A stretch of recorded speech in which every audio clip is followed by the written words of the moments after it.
बिस्मिल्लाहिर्रहमानिर्रहीम। अस्सलाम वालेकुम नादरीन, आप यूट्यूब चैनल देख रहे हैं। मैं इमरान खान हूँ। पाकिस्तान के मीडिया में रोला पड़ गया कि एक औरत पकड़ी गई है जो मनशियात बेचती है और उसके ऊपर लगातार ट्रांसमिशंस चल रही हैं, टॉक शोज़ हो रहे हैं। रोला पड़ा हुआ है कि जैसे बहुत बड़ा कोई वाक़या हो गया। पाकिस्तान में निज़ाम ही दो नंबरी करता है तो किसी एक औरत के दो नंबरी करने से क्या हुआ। इस तरह के तो बेशुमार लोग हैं। हर गली कूचे में, हर मोहल्ले में इस तरह के लोग आपको मिल जाते हैं जो सिस्टम के लिए काम करते हैं। यानी ये वो लोग होते हैं जो पैसा कमाते हैं, सिस्टम को भी कमा कर देते हैं, ख़ुद भी कमाते हैं। अब ये अनमोल नामी औरत है, इसके कुछ चैलेंजेस वगैरह भी ऑडियोज़ आ रही है। फिर ये पकड़ी गई, इसको ले जाया गया अदालत के अंदर, ये वहाँ चौड़ी होके जा रही है और वो फिर रही है इस तरीके से जैसे एक आज़ाद औरत है। तो बदमाशों वाला अंदाज है। देखिए, ये टिकटॉक्स बनते हैं, हथकड़ियों में बंदे पकड़े हुए होते हैं और जब वो पेशी पे आते हैं तो उनके बाकायदा टिकटॉक्स बनाए जाते हैं और सोशल मीडिया के ऊपर वायरल किए जाते हैं। ये पाकिस्तान में चीज़ें ट्रेंड कर रही हैं। रिटायर पुलिस अफसरान बैठ के बदमाशों के किस्से सुनाते हैं और उससे वो यूट्यूब के ऊपर अपने चैनल चला रहे हैं। ये रिटायर पुलिस अफसरान हैं, वो उनकी दिलेरी के वाक़यात बता रहे होते हैं बदमाशों की, जो जराइम पेशा लोग हैं उनकी, कि जनाब वो बड़ा दलेर था, वो ऐसे काबू आया, वो बड़ा बहादुर था। तो नौजवानों को आप क्या सिखाना चाहते हैं? तो आजकल अब एक नया ट्रेंड भी, यानी ये नया ट्रेंड है, जराइम पेशा अफराद को जो है वो ग्लोरीफाई कर करके बताया जाता है और बार बार बताया जाता है, उनकी दिलेरी के वाक़यात बताए जाते हैं। ये जो इस औरत ने किया, ये नॉर्मल है हमारी सोसाइटी में। सिस्टम ऐसे लोगों को खुद बनाता है, फिर ऐसे लोगों से फ़ायदा उठाता है। लेकिन जो लोग सिस्टम के ख़िलाफ़ हो जाते हैं, मिसाल के तौर पर अगर मिलिट्री एस्टेब्लिशमेंट के मफाद के ख़िलाफ़ है ना कोई इस मुल्क में, तो उसका बुरा वक्त आ गया। लेकिन अगर आप मिलिट्री एस्टेब्लिशमेंट के ख़िलाफ़ नहीं हैं और आप जो मर्जी जराइम करें इस मुल्क के अंदर, तो सिस्टम आपको प्रोटेक्ट करता है, सिर्फ अपना हिस्सा लेता है आपसे। पाकिस्तान में लाकानूनियत और दो नंबरी ऐसे ही तो नहीं। ब्यूरोक्रेट्स के बच्चे जो हैं वो पूरी दुनिया के महंगे तरीन स्कूलों में रहते हैं, पढ़ते हैं, यूनिवर्सिटियों में पढ़ते हैं। यहां पे प्राइवेटली किसी बच्चे को पढ़ाना मुमकिन ही नहीं है। पाकिस्तान से बच्चे आकर जो यहां पे दाखिले ले लेते हैं ना, बड़े बड़े लोगों के, जर्नैलों के बच्चे आ जाते हैं, ब्यूरोक्रेट्स के बच्चे आ जाते हैं, वो आकर यहाँ पे दाखिले ले लेते हैं जिन कॉलेजेस में, यूनिवर्सिटीज़ में। मैंने यहाँ पता करवाया, या तो बहुत पैसा लगता है। तो इतना पैसा तो ये कमा नहीं सकते 10 साल में जितना इनका बच्चा 1 साल में यहाँ पे खर्च देता है। और बेशुमार जो है वो सिस्टम के अंदर लोग ऐसे ही काम करते हैं। अभी इस्लामाबाद वाले स्कैंडल में ब्यूरोक्रेट्स के पैसे फंसे हुए हैं, सरकारी अफसरान का पैसा फंसा हुआ है, करोड़ों रुपये एक एक बंदे ने लगा दिया। अब वो करोड़ों रुपया उसके पास आया कहाँ से, ये सवाल कोई नहीं पूछेगा। तो अगर आप यास्मीन राशिद हैं ना, या आप मारंग बलोच हैं, या आप ईमान मज़ारी हैं, या आप सनम जावेद या उनकी बहन है, या आलिया हमजा हैं, या तैयबा राजा हैं आप, तो आपको जलील और रुस्वा किया जाएगा। लेकिन अगर आप अनमोल पिंकी हैं तो फिर आपके लिए यह सहूलत मैसर रहेगी। बहरहाल मीडिया ने जोर दूर लगा के इस औरत के लिए मुश्किलात पैदा की हैं, लेकिन 2-4 दिन, इससे ज़्यादा कुछ नहीं होगा। चीज़ें नॉर्मलाइज हो जाएंगी जैसे माजी में होती रही हैं। आपको याद है एक नौजवान शाहजेब को कत्ल किया गया था, शाहरुख जतोई ने कत्ल किया था सिंध में। उस केस का क्या बना? कुछ भी नहीं हुआ। वो बड़े प्रोटोकॉलों के साथ वो बंदा रहा। वो कभी जेल में होता था, कभी बाहर होता था, कभी वीवीआईपी होता था, फिर वो चला गया छूट के। नादरीन, सुहेल आफरीदी साहब ने हुकूमत को एक अल्टीमेटम दिया है। देखिए, सुहेल आफरीदी की बड़ी ऑकवर्ड सिचुएशन है। लोग अब उनसे बड़े सख्त सवालात करते हैं, लोग उनके गले पड़ते हैं, उनको पूछते हैं जनाब बताओ इमरान खान बाहर कब आएगा? आपने तो बहुत बड़े बड़े दावे किए थे। अब सुहेल आफरीदी ये कहते हैं कि फैसला तो पार्टी ने करना है, मैंने तो उस पर अमल दरामद करना है, और वो ये सारा कुछ बर्दाश्त भी करते हैं। तो उन्होंने हुकूमत को 1 हफ्ते का अल्टीमेटम दिया। ये फंस गए सुहेल आफरीदी साहब। मैं ज़ाती तौर पे ये काफ़ी अरसे से सोच रहा था कि सुहेल आफरीदी इस आसाब की लड़ाई में तंग आकर जिस दिन अल्टीमेटम दे देगा ना, उस दिन फंस जाएगा। क्योंकि जब आप अल्टीमेटम दे देते हैं ना कि 1 हफ्ते के अंदर अगर आपने ये काम ना किया तो फिर मैं ये कर दूंगा, वहाँ आप फंस जाते हैं। और यही काम जब प्रेशर पड़ा था तो अली अमीन गंडापुर ने भी कर दिया था। अब 1 हफ्ते के बाद सुहेल आफरीदी साहब से ये सवाल किया जाएगा, जनाब जो आपने अल्टीमेटम दिया वो टाइम पूरा हो गया, बताएं आपने क्या एक्शन लिया? वो लोग भी सवालात करेंगे जिन्होंने सड़क पे नहीं आना, और कई लोगों का तो बनता भी नहीं है बेचारों का सड़क पे आना। मुराद सही तो नहीं निकल के आ सकते सड़क पे। कुछ और लोग भी हैं जिनके ऊपर मुकदमात हैं बड़े खौफनाक, या जिनको ऐसा लगता है कि सिस्टम कत्ल ही कर देगा। हाँ, अगर सारा पाकिस्तान निकला है फिर तो सभी निकल आएंगे, फिर तो इमरान खान भी जेल से बाहर आ जाएगा। बहरहाल सुहेल आफरीदी ने एहतजाजी धरना खत्म करते हुए हुकूमत को 1 हफ्ते का अल्टीमेटम दिया। इमरान खान साहब की फैमिली की दोबारा मुलाकात नहीं करवाई गई और उन्होंने कहा कि आज भी इमरान खान साहब से ना फैमिली की मुलाकात करवाई गई, ना पार्लियामेंटेरियंस की, और ना ज़ाती डॉक्टरों को मिलवाया गया। सूबे के चीफ एग्जीक्यूटिव की आमद के बावजूद रुकावटें खड़ी की गई और पार्टी रहनुमाओं के साथ बदतमीजी की गई। वज़ीर आला ने कहा कि इमरान खान साहब की सेहत खसूसन आंखों के मसले पर शदीद तशवीश है, लेकिन हुकूमत इलाज और अस्पताल मुंतकिली की इजाज़त नहीं दे रही।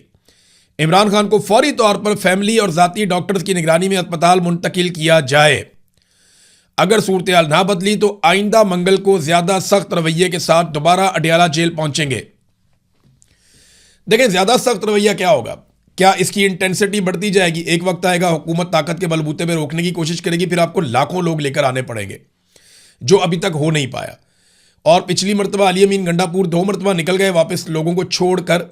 सुहेल आफरीदी के लिए ये बहुत मुश्किल होगा कि वो अली अमीन गंडापुर वाला एटीट्यूड अपनाए, इसलिए उनकी ये कोशिश होगी कि उनको ना जाना पड़े और उनके जाए बगैर काम हो जाए। लेकिन अगर उन्हें जाना पड़ गया तो इस मरतबा सूरत हाल कुछ और निकलेगी। नादरीन, गिलगित बल्तिस्तान में काजी फायज ईसा की यादें ताज़ा होगी। देखिए, जब जब कोई जुल्म करेगा ना पाकिस्तान में, नाइंसाफ़ी करेगा, जब जब कोई ज़्यादती करेगा, तो देखें काजी फायज ईसा की कैसी किस्मत है कि लोग काजी फायज ईसा को याद करेंगे और उसको बद्दुआएं देंगे। कैसी बात है। एक ऐसा मुनसिफ पाकिस्तान में रहा जिसने बेशर्मी और ढिठाई से वो कुछ किया पाकिस्तान के अंदर, ऐसा जुल्म किया पाकिस्तान के अंदर और इंसानी हकूक़ की ऐसी ऐसी पामालियों को होने दिया उस मुनसिफ ने पाकिस्तान के अंदर, कि आज उस शख्स को स्याह हरूफ में याद किया जाता है, गंदे अलकाब उसको दिए जाते हैं। वजह क्या है कि इस आदमी ने वो जुल्म और ज्यादती की और ऐसी जानिबदारी दिखाई जो काजी के मनसब के शाया निशान ही नहीं था। हाँ, जजेस करते हैं 2 नंबरियाँ, थोड़ा इधर उधर कर देते हैं, लेकिन काजी फायद ईसा ने तो कमाल ही कर दिया था। देखें, गिलगित बल्तिस्तान के इलेक्शन में क्या हुआ। काजी फायद ईसा ने क्या किया था? इलेक्शन से पहले चंद दिन पहले पाकिस्तान तहरीक इंसाफ का इंतखाबी निशान छीन लिया था। फिर तहरीक इंसाफ ने कभी इस निशान पे, कभी इस निशान पे, कभी इस निशान पे इलेक्शन लड़ा। उसका बड़ा नुकसान भी हुआ। बाद में उन्होंने मखसूस नशस्तें भी तहरीक इंसाफ से छीन ली। अब यही फॉर्मूला लगा दिया गया गिलगित बल्तिस्तान में। हुआ यह कि गिलगित बल्तिस्तान डेमोक्रेटिक पार्टी, ये GBDP, ये एक पॉलिटिकल पार्टी रजिस्टर्ड हुई गिलगित बल्तिस्तान में और पाकिस्तान तहरीक इंसाफ ने इसके साथ इत्तेहाद कर लिया। इस पॉलिटिकल पार्टी को इलेक्शन कमीशन ने एक इंतखाबी निशान अलॉट किया जो कि पोलो मैन का इंतखाबी निशान था। गिलगित बल्तिस्तान में पोलो का खेल बहुत मकबूल है। चित्राल में और गिलगित बल्तिस्तान में जो सबसे ज़्यादा मकबूल खेल है वो पोलो है। बहुत पसंद करते हैं लोग। इनकी टीमों का फाइनल होता है हर मरतबा और बड़ा शानदार फाइनल होता है। पूरे देहात के देहात, शहरों के शहर आते हैं इसको देखने के लिए। तो पोलो के जगह जगह पे वहाँ मैदान भी बने हुए हैं। तो पोलो का इंतखाबी निशान पोलो मैन का दिया कि घोड़े पे बैठा हुआ आदमी और वो पोलो खेल रहा है। तो ये इंतखाबी निशान से जो है वो GBDP बड़ी खुश थी, political party, Gilgit Baltistan democratic party. लेकिन जब पाकिस्तान तहरीक इंसाफ ने उसके साथ इत्तेहाद किया तो इस पार्टी से इंतखाबी निशान छीन लिया गया। बिल्कुल वैसे ही छीन लिया गया जैसे सुन्नी इत्तेहाद कौंसल से भी उनका इंतखाबी निशान ले लिया गया था। ये मोहम्मद उमैर साहब ने भी रिपोर्ट किया, बहुत सारे और लोगों ने रिपोर्ट किया। तो काजी फायद ईसा की एक मरतबा फिर याद ताज़ा कर दी कि तो निज़ाम इस लेवल तक पहुंचा हुआ, जब सेक्टर कमांडर को हुक्म हो जाता है ना कि कुछ भी हो जाए आपने जीतने नहीं देना पाकिस्तान तहरीक इंसाफ को, तो वो बेचारा फिर सारा कुछ ही करता है। इंतखाबी निशान छीन लो, बंदे बंद कर दो, टिकटों की तकसीम गलत करवा दो, पार्टी के अंदर लड़ाइयाँ करवा दो, दूसरी पॉलिटिकल पार्टी के बक्से भर दो, इस पॉलिटिकल पार्टी के खिलाफ फॉर्म 47 जारी करवा दो। बहुत सारे काम बेचारे को करने पड़ते हैं। वो सारे गुनाह कर रहा होता है जो हलफ लेते वक्त उसने कहा था कि वो ऐसा कुछ नहीं करेगा। एक ऑफिसर को अपने हलफ की खिलाफ वर्जी करनी पड़ती है, अपनी आखिरत का बेड़ा गर्क करना पड़ता है। और अल्लाह रब्बुल इज़्ज़त के सामने जब ये लोग पेश होंगे तो मैं हैरान होता हूँ, जिस तरह इन्होंने कौम का हक छीना है, ये अपने रब को जवाब कैसे देंगे? और रब इन्हें मौका ही नहीं दे रहा माफ़ी मांगने का। यानी इनकी रस्सी इतनी दराज की हुई है। कभी कभी आप लोग सोचते हैं ना, मुझे लोग मिलते हैं वो ये कहते हैं कि यार अल्लाह ताला इनको पूछता क्यों नहीं है, ये इतना जुल्म कर रहे हैं। तो मेरे दिमाग में एक ही जवाब आता है, वो ये है कि रब इन्हें माफ़ी मांगने का मौका भी नहीं दे रहा। यानी रब इनको टुनका ही नहीं लगा रहा।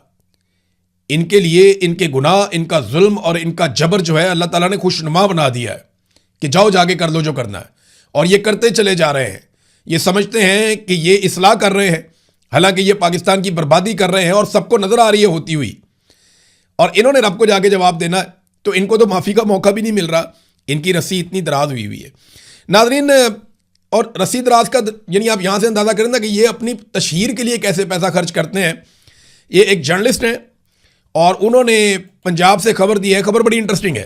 अनवर समरा साहब हैं और इन्होंने खबर दी और खबर में बताया कि मरियम नवाज साहिबा ने कितने अरब रुपए अपनी ज़ाती तशहीर पे टिकटॉक्स बनाने के ऊपर, डिफरेंट सोशल मीडिया के ऊपर खर्च कर दिए। आपने देखा होगा बहुत सारे, एक बात याद रखिएगा, सोशल मीडिया के बहुत सारे इन्फ्लुएंसर ने वो बड़ी खामोशी से हर वीडियो में 2 वीडियोस के बाद कहीं ना कहीं पंजाब हुकूमत की, मरियम नवाज की तारीफ करके चुप करके नीवे नीवे होकर निकल जाते हैं और नोटिस नहीं हो रहे। लेकिन वो बारीक वारदात लगातार डालते चले जा रहे हैं। कभी उन्हें पंजाब गवर्नमेंट के किसी प्रोजेक्ट पे पहुंचा दिया जाता है, उसकी तारीफें करते हैं, निकल जाते हैं। कभी उन्हें मरियम नवाज की गुजरते गुजरते कहीं पे कोई एक तारीफ कर देते हैं, निकल जाते हैं। कभी बाजार में जाते जाते कोई चीज़ उनको दिखाई जाती है। ये सब प्लानिंग के तहत हो रहा है और इसके लिए पैसा खर्च किया जा रहा है। पहले साल मरियम नवाज ने जो पैसा खर्च किया वो 7 अरब रुपया सरकारी, यानी आपका और मेरा 7 अरब रुपया मरियम नवाज ने खर्च कर दिया। और इसमें से ज़्यादातर पैसा अपने चहीतों को दिया गया, ऐसी कंपनियों को जो उनके चहीतों की हैं। और ये सोशल मीडिया पे मरियम नवाज की, टिकटॉक पे, इधर उधर ये सारी तारीफें करने पे पैसा लगाया गया। और ये जो सोशल मीडिया के इन्फ्लुएंसर हैं जो यूट्यूब के ऊपर या ये टिकटॉक के ऊपर इधर उधर वीडियोस बनाते हैं, ये बारीक वारदात डाल रहे हैं। आप याद रखिएगा, जब भी आप किसी को देखें ना कि वो मरियम नवाज की तारीफ कर रहा है, बनती नहीं है। पंजाब में जाके आप फिर के देख लें, उन्होंने बेड़ा गर्क कर दिया हर शोबे का। तो ये जो कोई तारीफ करता हो आपको दिखाई दे ना, बिला वजह पंजाब हुकूमत की गुड्डी उठा रहा हो, तो आप समझ लें कि इसने पैसा पकड़ा हुआ है। तो जनाब 7 अरब रुपया पहले साल में इन्होंने लगा दिया। दूसरे साल में इन्होंने अभी तक जो पैसा लगा दिया है 6 अरब 40 करोड़ रुपया लगा चुके हैं मरियम नवाज की और उनके वालिद साहब की तशहीर के ऊपर। और 4 अरब रुपए इन्होंने कहा जी मजीद हमने लगाने हैं। आप ये सारा पैसा इकट्ठा कुट्ठा करें ना, तो ये लगभग 16 अरब रुपए के आपको अभी तक पड़ गए। 16 अरब रुपए के ये आपको अभी तक पड़ गए हैं। मरियम नवाज की ज़ाती तशहीर पे इतना पैसा खर्च कर दिया गया है। और अब तीसरे माली साल के लिए इन्होंने जो पैसा मांगा वो पता कितना है? वो 12 अरब रुपया इन्होंने कौम से मांग लिया है। अगर आप सालाना जो है वो 10 भी लगाएं ना, 9-10 भी आप लगाएं, तो 40 से 50 अरब रुपया मरियम नवाज 5 साल में, और आखिरी साल में ये दुगना पैसा खर्च करेंगे। तो 50 अरब रुपए से जायद ये अपनी ज़ाती तशहीर पे वो पैसा लगा देगी जो कौम का पैसा है। और थोड़े दिन पहले आपने सुना था, मैं तनख्वाह नहीं लेती मगर प्रेशर लेती हूँ, मैं तनख्वाह नहीं लेती मगर जहाज़ लेती हूँ, मैं तनख्वाह नहीं लेती मगर प्रोटोकॉल लेती हूँ, मैं तनख्वाह नहीं लेती लेकिन अपनी बेटी को, अपने दामाद को, अपने रिश्तेदारों को, उसकी सहेली को, मैं उन सारों को लेकर जहाज़ में बिठाकर बैरून मुल्क के दौरे लेती हूँ, झूले लेती हूँ मैं, और उनको भी लेकर देती हूँ। और कौम का 50 अरब रुपया मैं खर्च करने का मंसूबा बनाती हूँ कि मेरी ज़ाती तशहीर के ऊपर कौम का पैसा लग जाए। तो ये है नादरीन इस सूबे की सूरत हाल, जहाँ पे 60% लोगों के पास पीने का साफ पानी नहीं है। ये वो सूबा है जहाँ पे 1 करोड़ से ज़ायद बच्चे जो है वो स्कूलों से बाहर हैं, और बेशुमार चीज़ें हैं इस सूबे के अंदर। तालीम जो है उसका क्या इन्होंने हाल कर दिया, पकड़ के प्राइवेटाइज करते जा रहे हैं। अस्पतालों का इन्होंने क्या हाल कर दिया, उनको प्राइवेटाइज करते जा रहे हैं। डॉक्टर्स रुल गए हैं, टीचर्स रुल गए हैं, पैरामेडिकल स्टाफ जो है वो सड़कों पे है। जो गरीब मुलाजमीन है उनकी तनख्वाहें बढ़ाते हुए इनको मौत पड़ती है, जनाब हम तनख्वाहें नहीं बढ़ा सकते, हम तो कटौतियाँ करेंगे। और अपने ज़ाती मशहूरी के लिए ये कौम का पैसा कैसे उड़ा रहे हैं, ये आपके सामने है। नाज़रीन, पाकिस्तान में ना एक रिपोर्ट आई है पाकिस्तान के हवाले से, और ये एक खामोश बगावत की रिपोर्ट है। ये रिपोर्ट है क्या? ये एक क्रिस मेडर, ये एक शख्सियत हैं और एक तज्ज़ियाकार हैं, और ये एक्सपर्ट हैं फ्यूचर के हवाले से जो प्लानिंग हो रही है उसको आइडेंटिफाई करके उसके ऊपर अपना ओपिनियन देने में। और इनकी एक्सपर्टी है बरकी इंफ्रास्ट्रक्चर में, यानी जो जितना भी इलेक्ट्रिक सिस्टम दुनिया के अंदर कन्वर्जन आ रही है ना, कि आप फ्यूल को छोड़ के, बाकी चीज़ों को छोड़ के आप इलेक्ट्रिसिटी की तरफ कन्वर्ट हो रहे हैं। बहुत सारी चीज़ें जो हैं वो बिजली के ऊपर मुंतकिल हो जाएंगी। बिजली बनाने के नए तरीक़ेकार क्या होंगे, दुनिया में कौन सी नई बैटरीज किस तरीके से, वो सारा हर वक्त इनका काम यही है, और इनको बहुत बड़ा एक्सपर्ट माना जाता है। इन्होंने एक मजमून लिखा पाकिस्तान और शाम के बारे में, और पाकिस्तान के बारे में इन्होंने हैरान कुन इंकशाफात कर दिए कि पाकिस्तान के अंदर अवाम हुकूमत के खिलाफ एक बड़ी खामोश बगावत कर रही है, और हुकूमत को इस बात की समझ नहीं आ रही। उन्होंने कहा जी कि ये एक डिसेंट्रलाइज्ड सोलर सिस्टम एक पाकिस्तान में लग रहा है, यानी एक ऐसा सोलर सिस्टम पाकिस्तान में लोग लगा रहे हैं जिसका वफाकी हुकूमत या किसी भी हुकूमत के साथ कोई ताल्लुक नहीं है। पाकिस्तान में ये रुझान बहुत तेज़ी से बढ़ रहा है, और इसकी वजह यह है कि हुकूमत लगातार बिजली की कीमतें बढ़ाती चली जा रही है। उन्होंने कहा कि पाकिस्तान में जो आदादोशुमार हुकूमत देती है वो गलत है।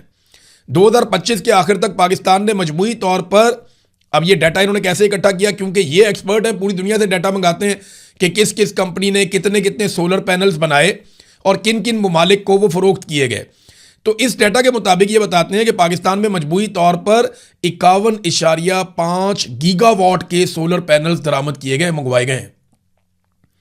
51.5 गीगावाट। 1 मेगावाट जो है ना, यानी 1 गीगावाट के अंदर 1000 मेगावाट होते हैं। 1 गीगावाट में 1000 मेगावाट होते हैं। पाकिस्तान की टोटल बिजली बनाने की जो सलाहियत है, अगर पूरी पाकिस्तान लगा दे, सारे आईपीपी चल जाए, हर चीज़ फुल टाइम चले, तो लगभग 40 से 43,000 इतना बनता है। पाकिस्तान की टोटल जो ज़रूरत है वो भी इतनी ज़्यादा नहीं है। तो दिन के वक्त अगर पाकिस्तानी धूप निकले और बिजली बनाए सोलर से, तो जो पाकिस्तान ने इंपोर्ट किए हैं वो उनकी मिकदार है 51.5 गीगावाट। ये सोलर पैनल पाकिस्तान में आ चुके हैं, लेकिन नेट मीटरिंग और सरकारी रिकॉर्ड के मुताबिक ये सिर्फ 5.3 से 6.8 गीगावाट तक ही दर्ज है। यानी इन्होंने जो दर्ज किया हुआ है उससे 10 गुना कैपेसिटी है पाकिस्तानियों के पास सोलर को इस्तेमाल करने की। अब लोग खामोशी के साथ अपनी छतों पे, हर जगह पे सोलर लगा रहे हैं और सरकार के सिस्टम से निकलने की कोशिश कर रहे हैं। अगर फ्यूचर में चाइना ऐसी बैटरियां दे देता है जो बहुत सस्ती हैं और बहुत देर तक चलती हैं, तो फिर पाकिस्तान की सरकार पाकिस्तानियों से पैसा नहीं निचोड़ सकेगी और यहाँ पे एक ऐसी जंग लग जाएगी कि पाकिस्तान की सरकार ये कहेगी कि जो भी अपने घर में सोलर लगाएगा सरकार उससे टैक्स लेगी, जो अभी पिछले दिनों आपने सुना भी। तो ये वो खामोश इनकलाब है जो पाकिस्तान के अंदर आया। अब ये पैसा कैसे इकट्ठा करेंगे? देखिए, चाइना का माल पाकिस्तान में नहीं रोक सकते ये, क्योंकि इन्होंने चाइना से माल खाया हुआ है। चाइना से अरबों डॉलर लिए हुए हैं, 50 अरब डॉलर से ज्यादा रकम चाइना से ले चुका पाकिस्तान। अब चाइना जो चाहे पाकिस्तान को एक्सपोर्ट करे, चाइना अपना माल पाकिस्तान भेजेगा, पाकिस्तानी कभी नहीं रोक पाएंगे। वो नई बैटरियां बनाएंगे, एक पॉलिसी के तहत पाकिस्तान में लेकर आएंगे, तो लोग वो बैटरियां परचेज करेंगे और वो पाकिस्तान में आएंगी भी और बिकेंगी भी। पाकिस्तान की मार्केट से आप चाइना को बाहर नहीं कर सकते, आपने उनका पैसा देना है। तो ये भी एक प्रॉब्लम जो है वो हुकूमत के लिए खड़ी है सामने, और ये खामोश बगावत है जो पाकिस्तान के अंदर हो रही है। नाज़रीन, बड़ी खबर ये है कि डोनाल्ड ट्रंप चीन के दौरे के लिए रवाना हो गए हैं अपनी बहुत बड़ी टीम के साथ। इसकी इतलात आपको हम नेक्स्ट वीलॉग में बताएंगे। और उन्होंने एक बात का एतराफ़ किया डोनाल्ड ट्रंप ने कि हम और चीन दुनिया की 2 सुपर पावर्स हैं। ये पहला अमेरिकी सदर है, ऐसा लगता है, जिसने अपने मुंह से ये बात का एतराफ़ कर लिया कि चाइना भी अब एक दुनिया की सुपर पावर है।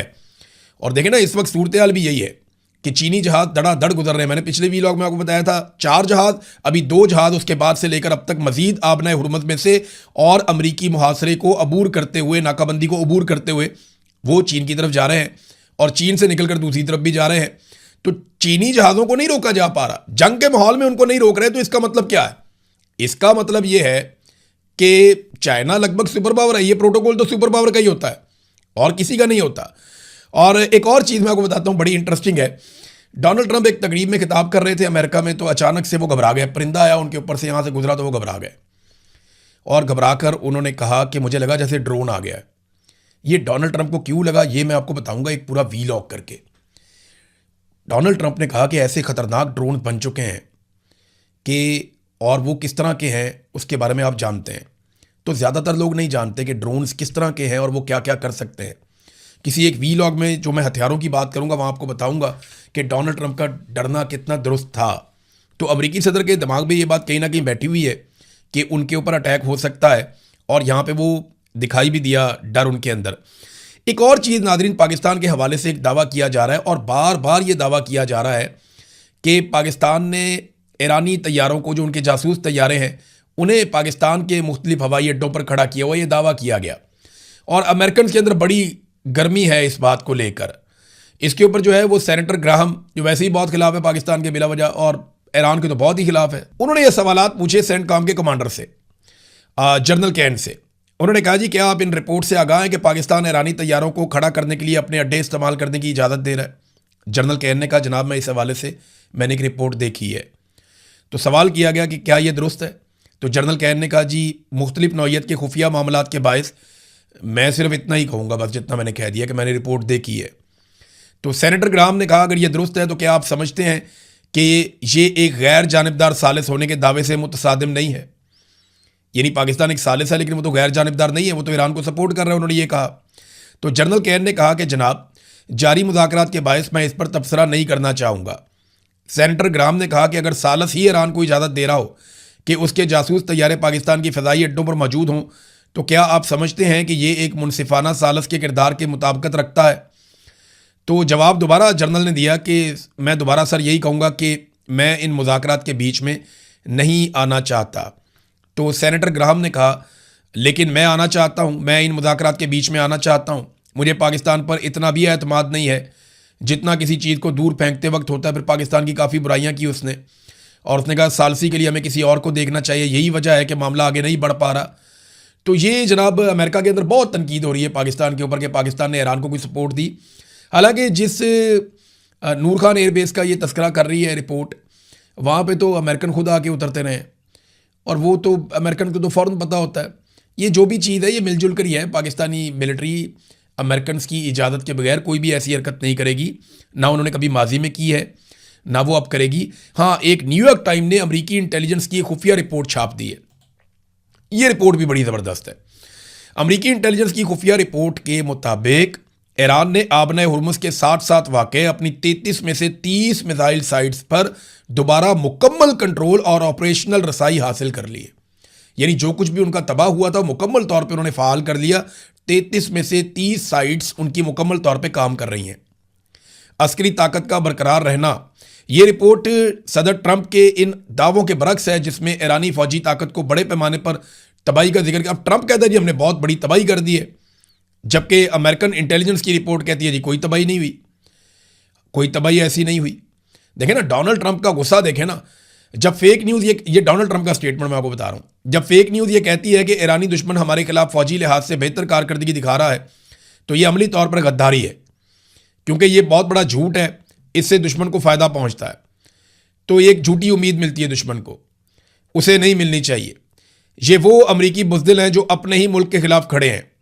ईरान की बहरिया में 159 बहरी जहाज़ थे, अब हर एक जहाज़ जो है वो समंदर की तह में पड़ा हुआ है। बहरिया ख़त्म हो गई, फ़िज़ाइया ख़त्म हो गई, टेक्नोलॉजी ख़त्म हो गई, और उनके रहनुमा जो है वो भी अब नहीं है इस दुनिया में, मारे गए सारे, मुआशी तबाही का शिकार हो गया है।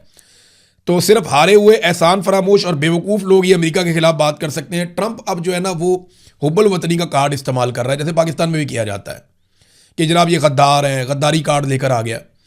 हालांकि ये अमेरिकन इंटेलिजेंस की खुफिया रिपोर्टें हैं जो अमेरिकन मीडिया शाया करता है कि ईरान के हथियार भी बाकी हैं, उनकी चीज़ें भी बाकी हैं, उनका कंट्रोल भी बाकी है, वो लड़ने की कैपेसिटी रखते हैं। कल को लड़ाई हो जाएगी तो वो कहेंगे जनाब हमारी रिपोर्टें तो थी। देखिए यही तो अमेरिकन एजेंसियां फंस जाती हैं, जब गलत रिपोर्टें दें और बाद में कुछ और निकले तो एजेंसियां फंस जाएंगी, फिर सवालात एजेंसियों से होंगे। तो उन्होंने अपने सोर्सेज से चीज़ें निकालना शुरू कर दी, जनाब हमें यह पता है। अब डोनाल्ड ट्रंप अगर कुछ करवाता है तो जिम्मेदारी डोनाल्ड ट्रंप की होगी। तो नाज़रीन वीडियो काफ़ी लंबा हो गया, अब तक के लिए इतना ही। अपना ख्याल रखिएगा, अपने चैनल का भी। अल्लाह हाफ़िज़।